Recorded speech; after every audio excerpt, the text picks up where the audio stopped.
যুবকরা হচ্ছে শক্তির আধার, তাদের মধ্যে আছে প্রাণ ঢালা উচ্ছ্বাস, তাদের রক্ত গরম, তারা চাইলে অনেক কিছু করতে পারে, পারে না?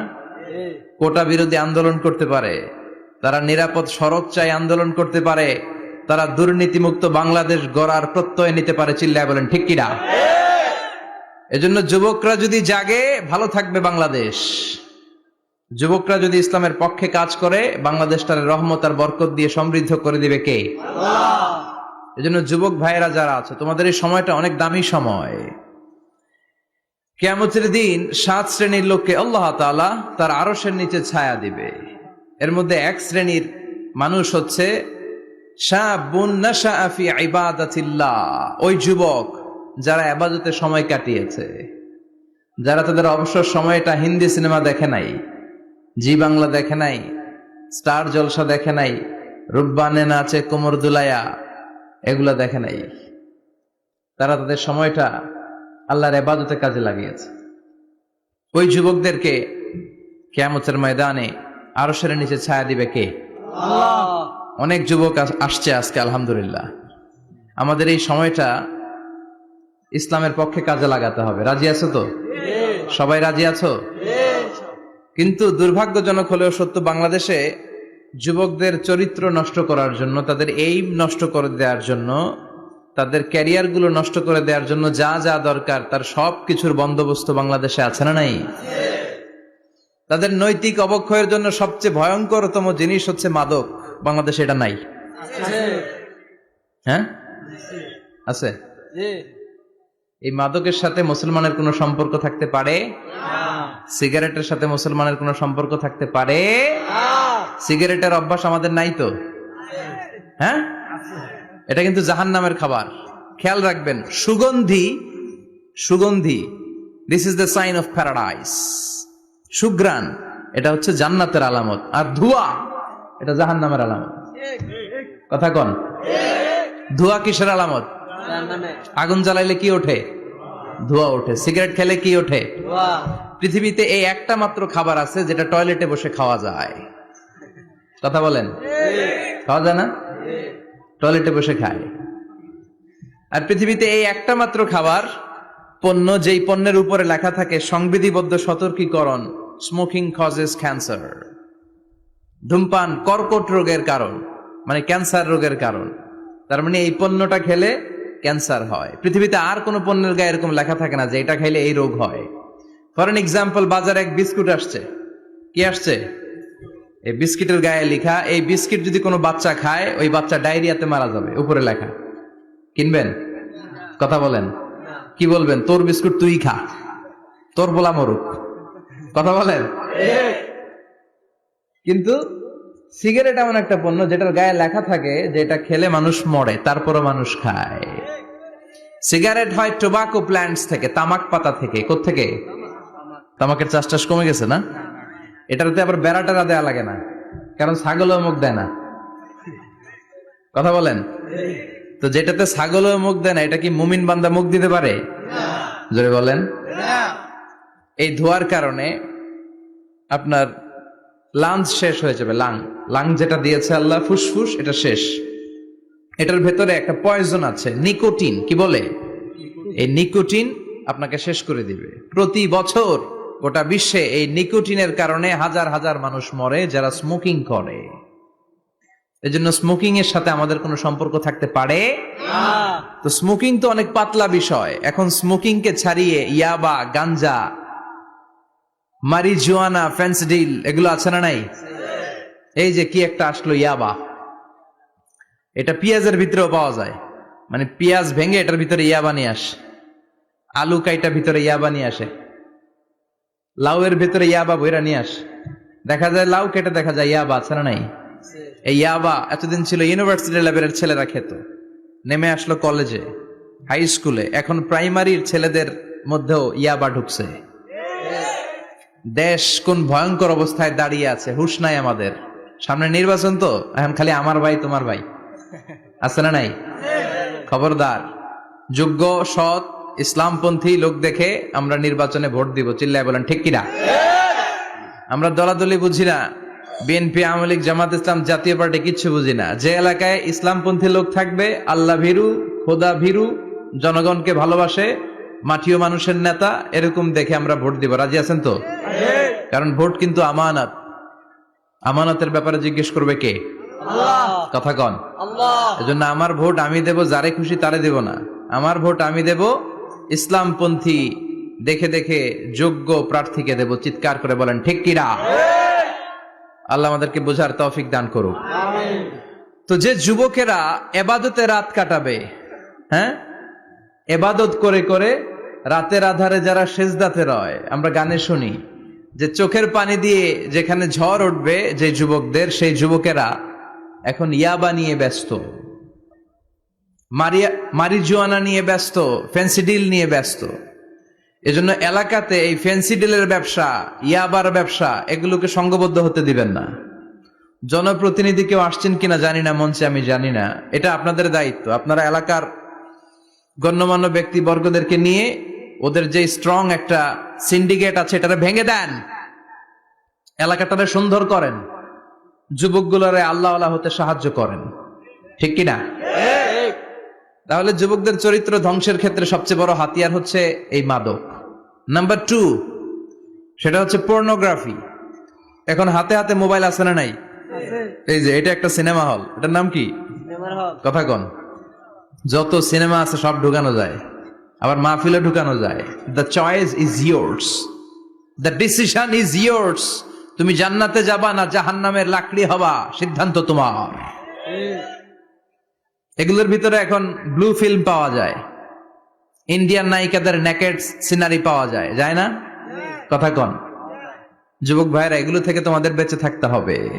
তোমরা আগামী দিনের সম্ভাবনা, তোমাদেরকে অনেক দূর যেতে হবে। You have to make a very bright career for your society, for your family, for your country. তোমাদেরকে অনেক দূর যেতে হবে। এজন্য নজরের লাগামটাকে টেনে ধরতে হবে। বিষ্ণু বলেছেন, আন-নাযার সাহমুন মাসমুম মিন সিহামি ইবলিস। দৃষ্টি হচ্ছে শয়তানের বিষ মাখানো তীরবানের মধ্য থেকে একটা তীর। এই তীর দিয়ে শয়তান যুবক আর যুবতী মেয়েদেরকে কাবু করে ফেলে, ঠিক কিনা? চিল্লায় বলেন ঠিক কিনা? এজন্য নজরটাকে হেফাজত করতে হবে। Zee Bangla, Star Jalsha, Kiranmala, Hindi cinema, naked film, blue film, এগুলোর সাথে কোনো মুসলমান যুবকের সম্পর্ক থাকতে পারে না। আমাদের দেশের ছোট্ট ছেলে মেয়েরা মসজিদে গেলে আমরা তাড়িয়ে দেই না? তুরস্কে একটা প্রজেক্ট নিয়েছে, যে ছোট্ট ছেলে মেয়েরা 40 দিন লাগাতার 40 দিন ফজরের সালাত জামাতে পড়বে। মসজিদ কর্তৃপক্ষ তাদের প্রত্যেককে একটা করে সাইকেল দিবে। এখন পোলাপানগো ভিড়ে মুরব্বীরা প্রথম কাতারে জায়গাই পায় না। সুবহানাল্লাহ কইবেন না? হোয়াট এ অ্যামেজিং প্রজেক্ট, কি সুন্দর ইনিশিয়েটিভ। আমরাও চাইলে নিতে পারি, ঠিক কিনা? এরপর খুব সম্ভবত কুয়েতে বা কাতারে মসজিদ কমিটি আরেকটা প্রজেক্ট নিয়েছে, সেটা হচ্ছে ফজরের সালাতে মুসল্লিদের সংখ্যা খুব কম। মসজিদ কমিটি ঘোষণা দিয়েছে, যারা ফজরের নামাজে আসবে না, ফজরের নামাজে যেই পুরুষরা আসবে না,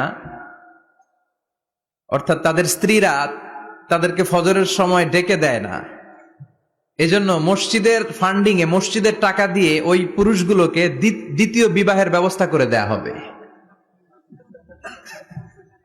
কথা বুঝতে পারছেন? খরচ মোহরানা সব মসজিদ কমিটির। সেকেন্ড ম্যারেজ প্রজেক্ট, দ্বিতীয় বিবাহ প্রকল্প। এই ঘোষণা দেওয়ার পর থেকে এরপরের দিন মসজিদ প্যাকআপ, সারা রাত কোন মহিলা ঘুমাই না। আল্লাহু আকবার পড়েন। তো এই ইনিশিয়েটিভ গুলো কিন্তু আমাদের নেওয়া দরকার। পরিবর্তন হতে শুরু করেছে, এখন digital Bangladesh. Now we are launching the satellite. So Bangladesh এখন অনেক এগিয়ে গিয়েছে। এখন তথ্য প্রযুক্তির যুগ। কোনটা সহি কোনটা দঈফ একটা ক্লিকে আমরা পেয়ে যাই, ঠিক কিনা? আমরা যারা বক্তা, আমরাও কথা বলে ছাড় পাই না। ধরে হুজুর রেফারেন্স কি বলেন, আছে না নাই? তার মানে গণসচেতনতা শুরু হয়েছে। এজন্য আমাদেরকে এই প্রজেক্ট নিতে হবে। এই যে মাহফিল এটা হয়েছে, এটা কি কোনো এক ব্যক্তির ফান্ডিং এ হয়েছে? কথা বলেন। একজন 10 লক্ষ দিয়েছি 2 দিন ব্যাপী মাহফিল, এরকম না, এটা সবাই মিলে করেছি। সবাই মিলে, এরকম সবাই মিলে যুবকদেরকে বাঁচাতে হবে, সবাই মিলে একসাথে আল্লাহওয়ালা হতে হবে, সবাই মিলে একসাথে জান্নাতে ঢুকতে হবে। সবাই যদি আমরা জান্নাতে থাকি ভালো লাগবে না? কিছু জান্নাতে কিছু জাহান্নামে ভালো লাগবে? আমরা জান্নাতে গেলে একসাথে যাব ইনশাআল্লাহ, কয় না? চিৎকার করে পড়েন ইনশাআল্লাহ। তাহলে যুবকদেরকে শেষ করেছে মাদক, এই মাদক থেকে বাঁচতে হবে। যুবকদেরকে শেষ করেছে পর্নোগ্রাফি, পর্নোগ্রাফি থেকে বাঁচতে হবে। যুবকদেরকে শেষ করে দিয়েছে নোংরা ছাত্র রাজনীতি, আছে না নাই? টেন্ডারবাজি, চাঁদাবাজি, রাজনৈতিক দলগুলো এই যুবকদেরকে দিয়ে এই কাজগুলো করায়। ওনারা কিন্তু মাঠে নামে না, চিল্লায় বলেন। এই যে নির্বাচন পূর্ব সহিংসতা, এখানে গাড়ি ভাঙচুর, ওইখানে জ্বালাও পোড়াও, এখানে আগুন দাও, ওইখানে সন্ত্রাসবাদ, এগুলো সব যুবকদেরকে দিয়ে করানো হয়। এজন্য নোংরা রাজনীতির এই প্যানেলকে ভেঙে দেন আপনারা, সুন্দর রাজনীতির প্রচলন শুরু করেন। বরকত দিবে কে? আপনাদের একটা শক্ত সিদ্ধান্তই পারে বাংলাদেশকে সোনার মদিনার রাষ্ট্রে পরিণত করতে, চিল্লায় বলেন ঠিক কি না? তাহলে যুবকদের সবচেয়ে বড় সমস্যা কি? মাদক, তারপর পর্নোগ্রাফি, 3 নম্বরে নোংরা ছাত্র রাজনীতি, 4 নম্বরে লেট ম্যারেজ, আছে না নাই? কয় তুই নিজের পায়ে দাঁড়া। এতদিন কার পায়ে দাঁড়াইছে? কয় তুই নিজের পায়ে দাঁড়া আগে, তারপরে বিয়ে করবি। নো, টাইমলি ম্যারেজ ক্যাম্পেইন করতে হবে। যুবক হওয়ার সাথে সাথে সোসাইটির অর্থায়নে ওকে বিয়ের ব্যবস্থা করে দিতে হবে। বিষ্ণু ইসলাম বিয়েকে অনেক সহজ করেছেন, অনেক সহজ করেছেন। এক সাহাবী বলল, ইয়া রাসূলুল্লাহ বিয়ে করব। বিষ্ণু বললেন, হাল্লাকা সাদাক ইয়ানি মাহর, ডু ইউ হ্যাভ দ্য ডোরি? তোমার কি মোহর আছে? কারণ বিয়ে করলে তো মোহর দেয়া লাগবে। সাহাবী বলে, মোহর টোহর কিছু নাই। কি আছে? কয় আমার সে গরিব এই তল্লাটা কেউ নাই। বিষ্ণু বললেন, ও সাহাবী, কোরআনের কোন সূরা আছে কিনা তোমার কাছে? সাহাবী বলল, নবী কোরআনের অল্প কয়েকটা সূরা আমার মুখস্থ জানা আছে। এক যুবতী মেয়ে বলল, নবী আমি বিয়ে করব। বিষ্ণু বললেন, কোরআন জানো নাকি? যুবতী বলে, না কোরআন আমি জানি না। বিষ্ণু বললেন, আমার কাছে ভালো একখানা পাত্র আছে, বিয়ে পড়িয়ে দিলাম। আর মেয়েটাকে বলল, মা তোমার স্বামীর কোনো টাকা নাই, পয়সা নাই, মোহরানা দেওয়ার মতো কিচ্ছু নাই, তুমি কোরআন জানো না, কিন্তু তোমার স্বামীর সিনার ভিতরে কোরআন আছে। তোমার কোরআন জানা নাই, প্রতি রাতে তোমার স্বামী তোমাকে কোরআন শিখায়া দিবে, সূরাগুলো মুখস্থ করায়া দিবে। তোমাকে যে তোমার স্বামী কোরআন শিখায়া দিবে, এটাই হলো রে মা তোর বিয়ের মোহর। স্বামী তোমার টিচার, সে তোমাকে কোরআন শিখায় দিবে, এটা তোমার বিয়ের মোহর। সহজ হয়ে গেল না? কথা বলেন। সবচেয়ে বরকতময় বিয়ে ওই বিয়ে যেই বিয়েতে খরচ কম। শুনতেছেন? হ্যাঁ, আমলের নিয়তে শুনেন। চেঞ্জ লাগবে, পরিবর্তন আনতে হবে আমাদের। ওই বিয়েটা সবচেয়ে বরকতের বিয়ে যেই বিয়েতে মোহরানা কম, যেই বিয়েতে খরচ কম, যেই বিয়ের ভেতরে ধুমধাম কম, ওই বিয়েটারে বরকত দিয়ে পরিপূর্ণ করে দেয় কে? ফাতিমা রাদিয়াল্লাহু তাআলা আনহার সাথে সাইয়েদনা আলীর বিয়ে হলো। ফাতিমাকে যে বিষ্ণু বললেন, আলী আমার কাছে এসে তোমার কথা বলেছে, তুমি কি রাজি? ফাতিমা কোনো কথা বলে না। আবার জিজ্ঞেস করা হলো, কথা বলে না। ফাসাকাতাত, চুপচাপ। 3 বার বিশ্বনবী জিজ্ঞেস করলেন, 3 বারই চুপচাপ। আসুকুতু নিসফুর রিদা, মেয়েদের চুপ থাকা সম্মতির অর্ধেক। জোরে কোন ঠিক কিনা? কি লজ্জাবতী নারী, কিছু বলেই না। তার মানে বাবা যেটা ডিসাইড করবে ওইটাই। ফাতেমার সাথে সাইয়েদনা আলীর বিয়ে হয়ে গেল।